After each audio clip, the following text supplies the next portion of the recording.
Bonjour tout le monde, aujourd'hui on va parler sur les étoiles, ce corps céleste qui brille et qui a enchanté tant d'artistes. Un de ces artistes est un peintre qui est né aux Pays-Bas. Je crois que vous savez déjà qui c'est.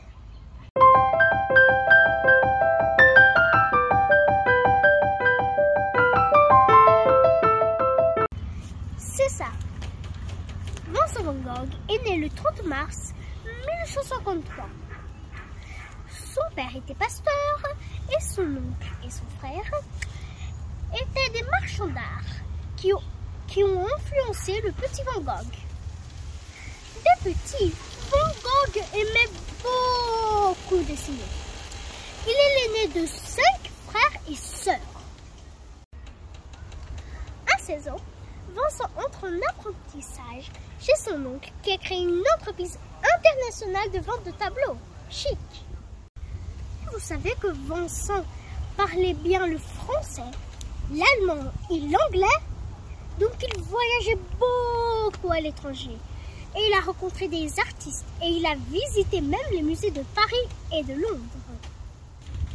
Mais le métier de marchand d'art ne lui plaît pas. Et il décide de quitter l'entreprise pour devenir pasteur comme son père.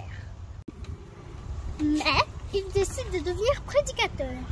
Et vous vous demandez, c'est quoi prédicateur?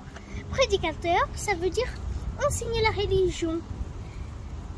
Il va d'abord à Londres, mais c'est en Belgique qu'il décide de s'installer, proche des mineurs. Leur vie est difficile et leur travail dangereux à cause des explosions qui se produisent au fond des mines. Vincent est descendu lui-même dans un puits pour aller sauver un mineur blessé. Courageux ce Vincent. Enfin, Vincent van Gogh se tourne alors vers la vie d'artiste.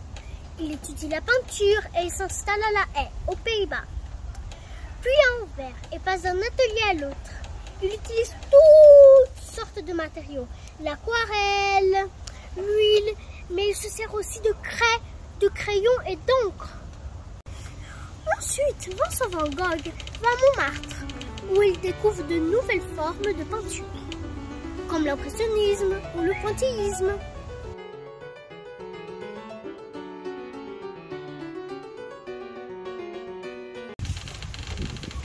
Puis il est fatigué par la vie parisienne et il s'installe à Arles en Provence, jusqu'au moment qu'il est hospitalisé dans un asile psychiatrique à Saint-Rémy, où il va peindre plus de 150 toiles. Dans cet hôpital, il a peint la nuit étoilée, avec le ciel agité et les étoiles disproportionnées. Est-ce qu'il a peint ce tableau sans penser et avec brutalité? Pas du tout. Vincent a beaucoup étudié sur l'astronomie et il a lu les écrits de Camille Flammarion. Cette spirale dans l'œuvre de Vincent s'inspire de nébuleuses réelles. Il y a la planète Vénus qui a achevé son cycle cette année-là et elle était très brillante. Et la Lune que nous connaissons tous. Mais il y a une curiosité. En bas de sa fenêtre, Vincent ne voyait qu'un enclos parce que dans l'asile, la fenêtre était protégée par une barrière. Donc il a composé un paysage fictif. Ça veut dire un paysage par sa mémoire, un tableau par sa mémoire. Comme vous voyez, Van Gogh a peint son tableau d'une façon très précise et aussi très originale. Oh, nous pouvons imaginer que la façon dont il a peint le tableau montre une certaine proximité de Van Gogh par rapport aux étoiles. C'est comme s'il parlait et entendait les étoiles. Croyez-vous que cela est possible? Il y a un grand poète brésilien qui croit cela bien possible. Et cette poésie peut le prouver. C'est la poésie Entendre les étoiles de Olaf Black.